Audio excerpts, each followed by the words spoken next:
porque apesar do presidente Lula estar apenas no 8º mês de mandato, o PT já começou a trabalhar para reeleger o presidente em 2026. De acordo com uma resolução do Diretório Nacional da sigla, o pleito de 2024 para prefeitos e vereadores é muito importante para a manutenção do petista no Planalto. Então, para o próximo ano, o partido vai apostar em candidaturas próprias ou então alianças com esquerdistas, como vai acontecer certamente em São Paulo, onde o PT inclusive já declarou apoio a Guilherme Boulos, que é do PSOL. Além de buscar reeleições, o PT deve dar prioridade às cidades com maior densidade político-eleitoral. Nesse documento, a sigla obriga que todos os seus candidatos declarem apoio a políticas convergentes aos compromissos de campanha de Lula, para não caminharem em direção contrária às políticas públicas vitais para o governo. Vamos começar esse giro de análises. Muitos aspectos para a gente analisar dessa notícia. Eu vou começar com o Cláudio Dantas. Dantas, é importante também lembrar para a nossa audiência que na campanha eleitoral do ano passado, Lula chegou a sinalizar que não iria disputar a reeleição. Parece que mudou de ideia. Não, ele não mudou de ideia, né? Ele mudou de discurso. A ideia sempre foi a mesma. Eles têm ideia fixa, não sair do poder. Aliás, o Lula, ele elegeu a Dilma para voltar em 2014. Ele a elegeu em 2010 porque ele queria voltar em 2014. Isso é de conhecimento público. Só que aí os dois brigaram ali, acabou que ela conseguiu o segundo mandato e a gente já sabe no que deu. Ele está voltando agora, o Disseu já falou, são 12 anos, pelo menos. Se deixar, aí fica para sempre, né? O Lula e o PT, eles têm esse DNA hegemônico, autoritário. Isso está cada vez mais claro. Eu achei curioso aqui nessa nota que eles publicam, porque eles falam também de democracia. Acho que já está bem claro que todo o discurso da campanha de defesa da democracia ficou para trás. O que se tem é um governo revanchista, que usa a máquina pública contra os empresários, os setores econômicos pujantes da economia, porque o que se quer é quebrar as pernas desses setores para dominá-los, né? O que se tem é esse revanchismo contra o governo anterior. A gente está num ciclo de ódio que não acaba. A gente não consegue se romper com esse ciclo de ódio. E o Brasil não tem como evoluir. Aliás, o governo, se você parar para pensar, os ministros, as figuras públicas, a maior parte deles estão o dia inteiro caçando algum inimigo, caçando algum alvo. Por quê? Porque não sabem o que fazer, porque o governo atualmente, é bom que se entenda hoje como é que funciona. Com o Congresso, com o orçamento na mão, forte como está, o executivo está igual barata tonta. Ele não sabe mais o que fazer, nem como fazer. Então está aí, 8 meses essa situação trágica. Aliás, a gente já tinha que começar a debater a proposta que está parada lá, está na gaveta lá no Congresso, do semipresidencialismo. Já vamos efetivar uma situação que ela não tem volta. O Congresso está empoderado, é a melhor situação. Aliás, o Lula deixou claro esse ódio dele quando ele criticou, foi ontem ou anteontem, né, Zé? Criticou de forma dura, dizendo que os senadores e deputados eleitos não representam o povo. Isso por si só já deveria ser motivo de responsabilização. Imagina o presidente da República atacando o legislativo dessa maneira e está todo mundo quieto. Os parlamentares parecem que não se dão conta do que está acontecendo. É um assédio, é um cerco que ele é diário. Parece que estão anestesiados. Acordem, vocês serão os próximos. Não existe um presidente da República fazer esse tipo de ataque a outro poder. Ele está atacando o quê? A democracia. Não estamos falando tanto de ataques à democracia, é ataque ao Estado Democrático de Direito. As pessoas foram eleitas. Os deputados e senadores que estão hoje dentro do Congresso Nacional foram legitimamente eleitas. Como é que o presidente da República, que também foi eleito pelo mesmo processo eleitoral, vem questionar isso e ninguém fala nada? Não existe, é um absurdo completo. Reeleição, pode esperar, não vai acontecer. Quem só pensa em reeleição, Mota, não faz o que precisa ser feito, né? E daqui até 2026 tem tanto tempo. Um dos fatores mais importantes numa eleição é sempre a economia. Eu desejo progresso e prosperidade para o Brasil, porque é aqui que eu vivo com a minha família. Mas é difícil ser otimista. É difícil encontrar uma decisão desse governo que não traga impacto ruim para a economia. É muito difícil imaginar que em 2026 o Brasil estará melhor do que está hoje. E aí o PT vai precisar de uma carta muito boa na manga. E o PT de hoje, na manga, só tem uma única carta. Pois é. José Maria Trindade, também queremos ouvi-lo acerca dessa estratégia do PT. Publicou, inclusive, uma resolução em seu site. As eleições municipais também vão mirar a reeleição de Lula, Zé. É uma decisão política e muito natural por aqui, a história do poder pelo poder, e o PT é craque nisso, não sabe nem por que está disputando o poder, mas é o poder pelo poder. O mandato de presidente da República, governadores e prefeitos era de 6 anos. Foi assim que o Sarney assumiu, mas durante o processo constituinte ficou em 5 anos para o Sarney e 4 anos para os demais. Pois bem, quando chegou a vez de Fernando Henrique Cardoso, o Mendonça Filho, um deputado de Pernambuco, agora deputado de novo, né? Chegou a ser governador de Pernambuco, foi ministro, um bom ministro, ministro da Educação, inclusive, apresentou a emenda de reeleição no governo Fernando Henrique. Foi aprovada. Então, assim, a partir dali, eu entendi claramente o processo.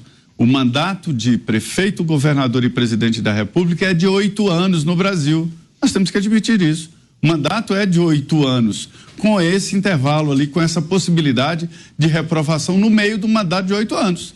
É quando o governador, prefeito e presidente da República consulta o povo. E aí, devo continuar ou não? Essa coisa inexplicada.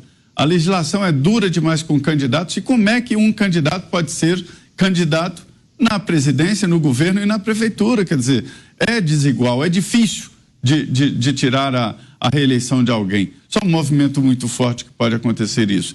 Então, quando um presidente, governador ou prefeito não se coloca como candidato à reeleição, ele encurta o mandato dele, dificulta, acaba fortalecendo o crescimento de candidaturas dentro da própria gestão. Secretários municipais, estaduais e ministros começam a lançar candidaturas e desorganizam. Então, é uma estratégia comum de todo presidente da República: eu sou candidato à reeleição, se não encurta o mandato. Só que é o seguinte, o Lula está numa condição especial. Para ele chegar à presidência da República, ele fechou acordos, inclusive esse acordo não escrito que ninguém sabe, com Geraldo Alckmin, adversário histórico do PSDB. Geraldo Alckmin é o PSDB, ele fundou o PSDB, ele é a cara do PSDB, mais do que outros que ficaram lá. Então, assim, ali tem um compromisso. E eu tenho a impressão que essa história de se colocar como candidato à reeleição é mais no sentido de dizer, olha, peraí, não vou encurtar o meu mandato, não. Acho difícil que Lula chegue à reeleição, até pelo tempo, como o Mota falou. Gente, ainda há muita água para passar debaixo dessa ponte, ou seja, está longe demais. É para manter engajamento da militância por causa da eleição de 2024. Agora, quando o objetivo é a reeleição, né, Beraldo? O chefe do executivo, ele deixa de fazer muita coisa importante justamente com o receio da repercussão negativa, né? Pois é, e a gente não pode também ignorar o fato de que a vida de todos nós é finita, né? E a gente sabe como é que essas coisas acontecem. A gente, conforme vai envelhecendo, a gente vai, né, tendo mais dificuldades, a gente vai ficando mais lento, a nossa cabeça vai ficando mais engessada para alguns temas. Você nos Estados Unidos sabe bem disso, né? Pois é assim, exatamente. A gente vê o Joe Biden aqui em várias oportunidades envergonhando a população norte-americana, que sempre teve no presidente aquela referência da força, do poder, que viaja ao mundo sendo respeitado, recebido com tapete vermelho e exercendo esse poder de forma a dar orgulho à população norte-americana. E aí, quando a gente olha para o Lula no Brasil, que já é um Lula analógico, né? O Lula não tem absolutamente nenhuma intimidade com o mundo atual, com o mundo digital de hoje. A gente vê o Lula fazendo aquela entrevista que beira o ridículo, ali toda semana falando aquilo que ele quer, respondendo perguntas pré-combinadas, aquela coisa chatérrima com um público medíocre para achar que ele está fazendo um podcast, que ele está fazendo live. E aí ele que está com 77 anos, ele vai chegar na próxima eleição já depois dos 80 e naturalmente isso vai cobrar um preço. Então, é de um egoísmo, de uma dose de vaidade que completamente desnecessária. É triste ver alguém tão apegado assim ao poder, tão deslumbrado de estar com a sua nova esposa no Palácio da Alvorada, viajando de jato, com todo o serviço, com toda a segurança, motoristas, hotéis 5 estrelas e tal, está vivendo num outro mundo. Só que a vida real do brasileiro demanda atitude, demanda firmeza, demanda uma atuação para poder resolver problemas gravíssimos e inaceitáveis que temos até hoje no Brasil.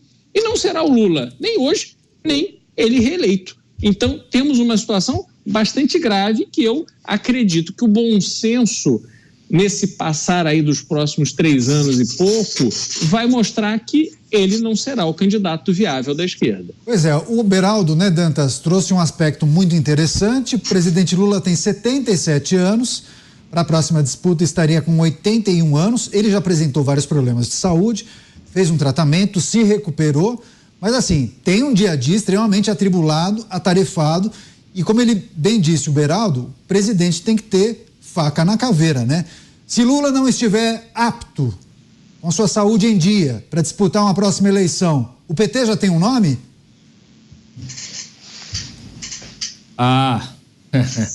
Esse é um grande problema, né? Eu só queria registrar que em 2026 eu faço 50 anos, então eu vou estar na flor da idade. Agora, o PT... Tá lançando candidatura? O PT é o seguinte... Oi?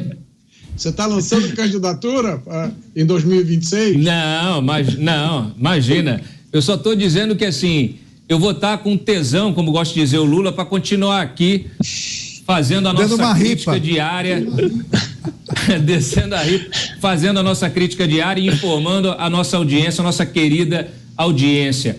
Olha, o Lula falava antes de ser eleito que ele ia fazer o quê? Não, se fosse eleito ia fazer ali, cumprir o seu mandato, depois ia cuidar dos netos, ia namorar, viajar, cuidar dos netos.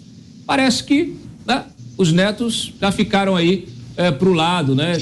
Em relação a namorar, ele está transformando esse mandato dele numa lua de mel permanente. Por isso tantas viagens. Agora mesmo vai viajar de novo, vai viajar 2, 3 países diferentes, então vai poder curtir mais esse mandato. Isso tem a ver com o que eu acabei de falar.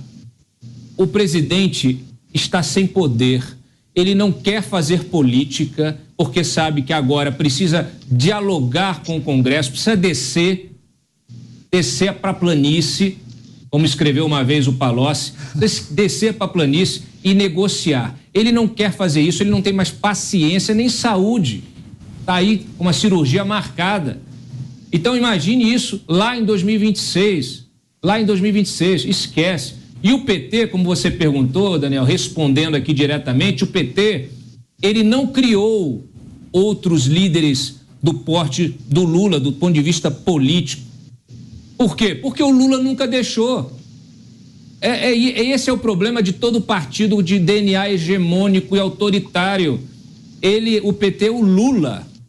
Quando o Lula se for, o PT acabou, o PT vai perder o norte. Não tem ninguém, não tem nenhuma liderança no PT capaz de substituir o Lula. E isso aconteceu porque o próprio Lula nunca permitiu que nenhuma liderança ascendesse. Tanto é que várias delas deixaram o partido em função desse autoritarismo. Quando permitiu, né, Dantas? Foi uma tragédia, né?